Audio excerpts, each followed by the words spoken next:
오늘 맥체인 성경 읽기 본문은 신명기 5장과 시편 88편 그리고 이사야 33장과 요한계시록 3장 말씀입니다. 신명기 5장은 십계명을 선포하는 말씀입니다. 모세는 앞서 이 율법의 개관을 우리에게 말했는데 이제 율법의 구체적인 내용들을 우리에게 가르치죠.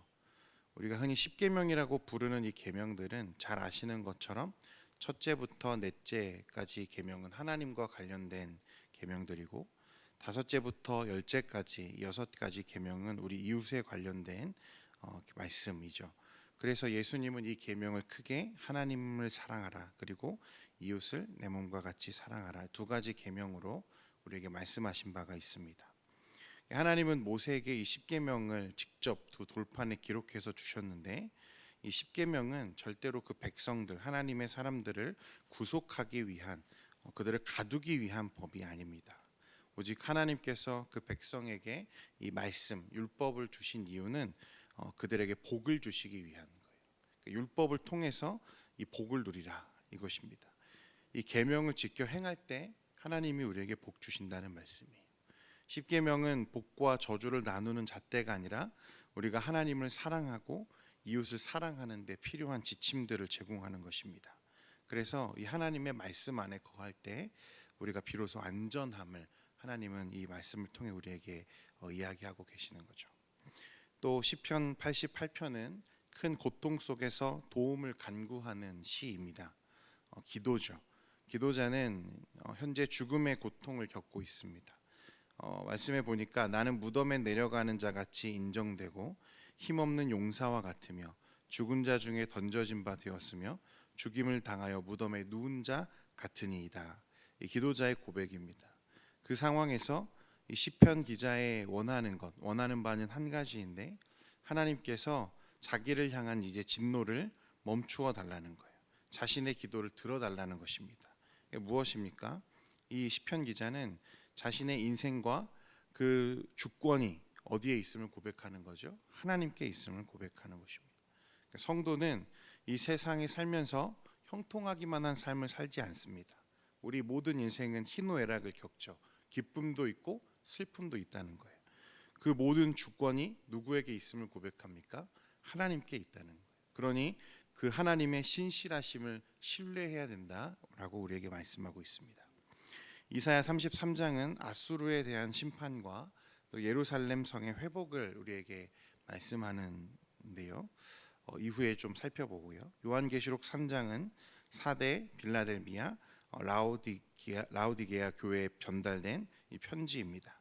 이 교회의 머리가 되시는 예수님은 4대 교회에는 위선적인 신앙에서 돌이킬 것을 말씀하셨고 빌라델비아 교회에는 말씀을 끝까지 지킨 것에 대한 칭찬을 하시죠.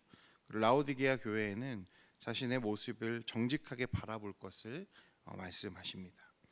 우리의 그 믿음의 선배들, 신앙을 지킨 믿음의 선배들은 교회가 끊임없이 개혁되어야 한다고 말했는데요.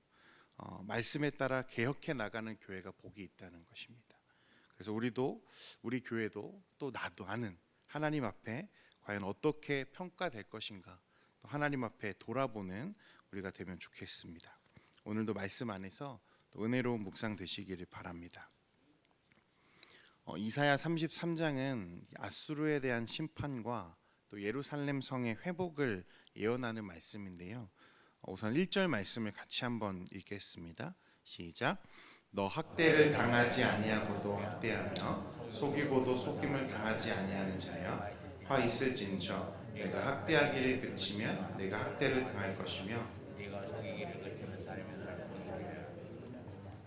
여기서 학대하는 자 그리고 속이는 자 이것은 아수르를 상징하는 표현들인데 성경을 보면요 아수르라는 나라 당시에 가장 강력한 나라죠.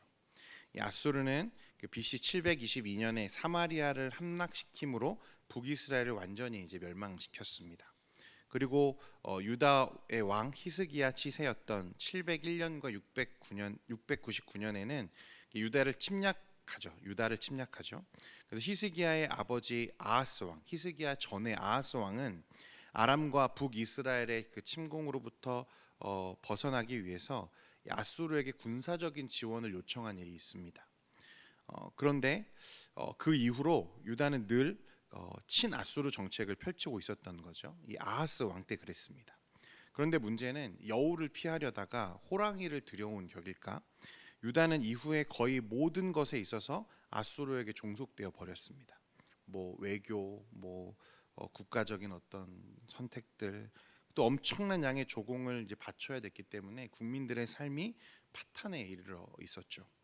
이제 아하스 왕이 죽고요, 히스기야가 왕으로 즉위했는데, 히스기야는 이 아수르의 종속에서 벗어나기 위해서 친아수르 정책을 포기합니다. 이게 아수르가 이스라엘, 그러니까 유다를 침공하는 명분이 된 거죠. 이제 아수르의 왕 사네립은 전격적으로 유다를 침공해 옵니다. 처음에 아수르가 침략할 때 누가 봐도 이게 싸움이 되지 않으니까 히스기야는 어떤 결정을 했냐면 막대한 조공을 바치고 강화 조약을 맺게 돼요. 이 아수르와 맺게 됩니다. 이때 아수르는 다시 유다를 침공하지 않기로 약조하고 물러난 것으로 보여요. 그런데 이 아수르의 사네립은 이러한 약조에도 불구하고 얼마 지나지 않아서 다시 재차 유다를 침략해 옵니다. 그러니까 아마도 유다를 완전히 자기 나라에 복속시키기를 원했던 것 같아요. 열왕기하 18장 29절과 30절에 보면 그 이야기가 기록되어 있는데요. 우리 스크린 보시고 한번 같이 보겠습니다. 시작.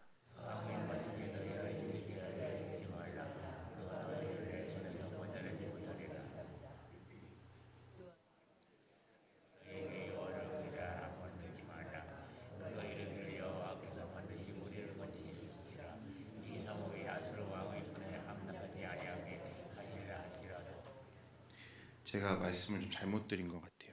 네, 잠시만요.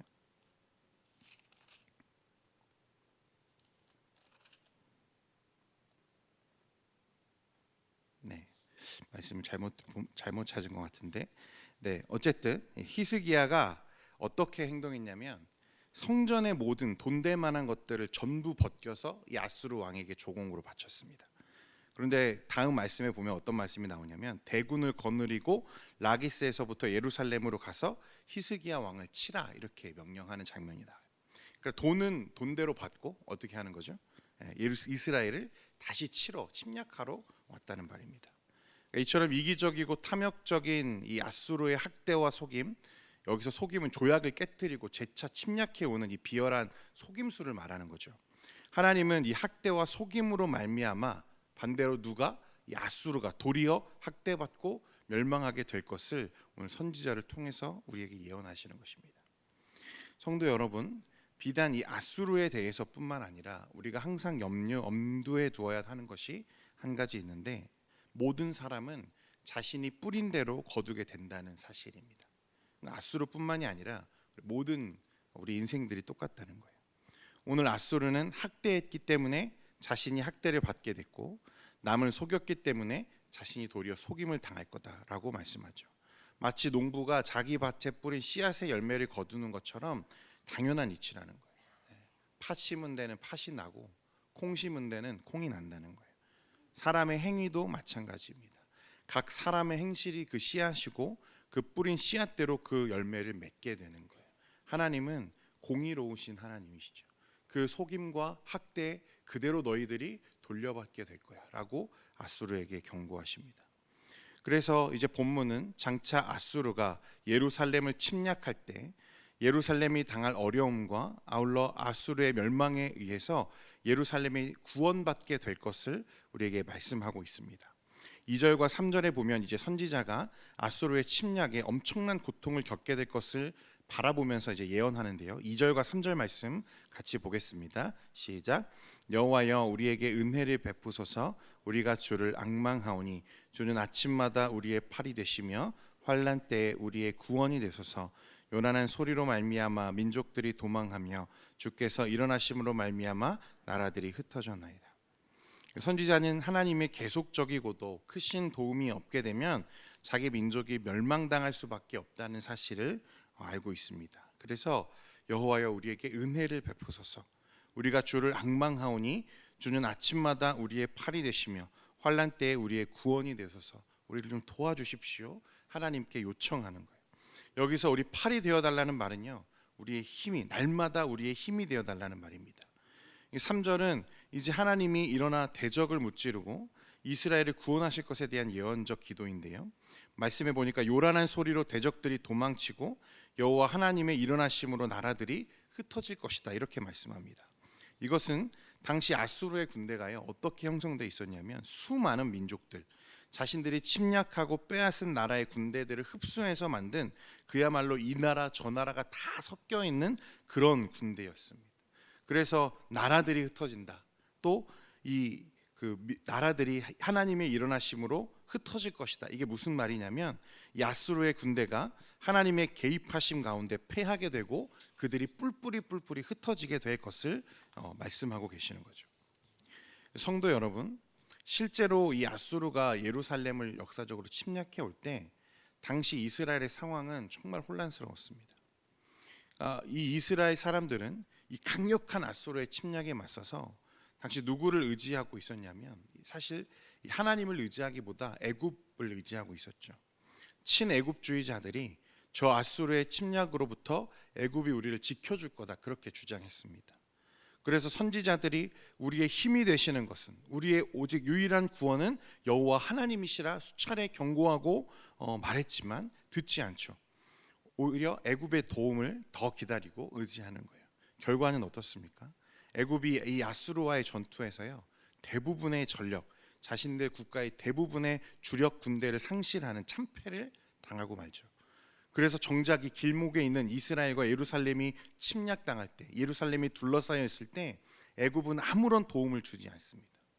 그런데 그들의 이런 맹목적이고 어리석은 신뢰가 온 나라를 어떻게 하는 거죠? 위기에 빠뜨리고 지금 멸망의 위기까지 몰고 가는 거예요. 애굽이 우리를 지켜줄 거다. 그러나 오늘 선지자가 기록하는 것처럼요, 여호와를 앙망하는 자, 하나님의 이름을 경외하고 하나님을 의지하는 자들, 그것이 비록 소수일지라도 저들의 기도와 간구를 하나님이 들으시고 하나님은 그들을 위해서 유다를 대적의 손에서 구원하실 것을 말씀하고 계시는 거예요. 성도 여러분, 하나님은요, 하나님을 의지하는 자들, 하나님을 찾는 자들을 결코 외면하지 않으시는 분이십니다. 하나님의 손이 짧아서 구원하지 못하심도 아니고 하나님의 능력이 부족해서 우리를 외면하시는 분도 아니십니다. 오늘 이 본문의 핵심은요, 신실하게 자기 백성을 지키시고 회복시키시는 하나님을 우리에게 말씀하고 계시다는 거예요. 한 주간의 삶에서 여러분 많은 어려움과 걱정과 염려가 있으신 줄 압니다. 여러분, 그런데요, 부디 세상의 것들, 저 애굽과 같은 것들을 의지하지 않기를 바랍니다. 여러분, 저것들은 우리에게 도움이 되지 않아요. 우리에게 도움이 될 것처럼 보이죠. 우리를 도와줄 것처럼 보여요. 하지만 결정적인 순간이 오면 그것들은 우리에게 아무것도 아니라는 거예요. 우리가 자랑하는 건강, 물질, 우리의 어떤 지위, 명예, 그것들은 한순간에 무너질 수 있는 것들이죠. 그러나 우리가 신뢰하고 우리가 믿는 대상인 우리 여호와 하나님은 변함이 없으신 하나님이십니다. 부족함이 없는 하나님이세요. 이스라엘 백성들은 선지자들이 경고할 때 재차 하나님 말씀을 통해서 돌아오라, 우리의 구원은 여호와 하나님이시다 말씀할 때 그들은 하나님을 붙잡아야 했다는 것입니다. 아수르가 우리를 넘어뜨리려고 하죠. 세상에 살아갈 때 우리의 대적들이 우리를 치고 올 때가 있습니다. 두렵죠. 저 큰 군대를 내가 어떻게 감당할까? 이 어려움을 내가 어떻게 극복할 수 있을까? 막막할 때 여러분 어디를 바라봐야 됩니까? 하나님을 바라보셔야 된다는 것입니다. 그러할 때 6절에 하나님이 어떻게 우리 인생에 약속하시는지 우리 6절 말씀 같이 한번 보겠습니다. 시작. 내 시대에 평안함이 있으며 구원과 지혜와 지식이 풍성할 것이니 여호와를 경외함이 내 보혜니라. 오늘 이 말씀이 깨달아지는 은혜 있기를 소원합니다. 기도하겠습니다. 거룩하신 하나님 아버지, 이 아수르의 침략과 또 속임과 학대와 이 위기 가운데에 하나님은 그 백성을 지키시는 분이라는 것을 우리가 말씀을 통해 배웁니다. 우리 인생에도 아수르와 같은 위기가 있습니다. 대적들이 우리를 치려고 하고 우리를 모략하고 우리가 위기에 빠질 때에 오직 우리의 구원이 되시는 여호와 하나님을 바라봅니다. 하나님, 우리 사랑하는 모든 성도들 가운데 은혜 주시고 오늘도 주님을 바라보고 또 의지하고 신뢰할 수 있는 우리 믿음의 사람들 될 수 있도록 은혜 베풀어 주옵소서. 세상은 자꾸만 세상을 의지하라고 하고 애굽을 의지하라고 우리에게 속삭이지만 하나님, 흩어 없어질, 썩어 없어질 것들을 의지하지 않게 하시고 오직 영원하시고 전능하신 하나님을 의지하는 우리가 되기를 원합니다. 오늘도 주님 앞에 우리의 연약함과 기도와 간구를 가지고 나아갑니다. 하나님, 우리의 기도에 응답하여 주시고 주님과 동행하며 또 오늘 이 말씀을 묵상하며 우리를 지키시는 하나님을 우리 삶 속에서 경험할 수 있도록 주님 우리에게 개입하시고 역사해 주옵소서. 그래서 우리가 이 시간 기도할 때에 우리의 기도를 조성하시고 하나님과 깊이 교제하는 귀한 시간 되게 하옵소서. 예수님의 이름으로 기도합니다. 아멘.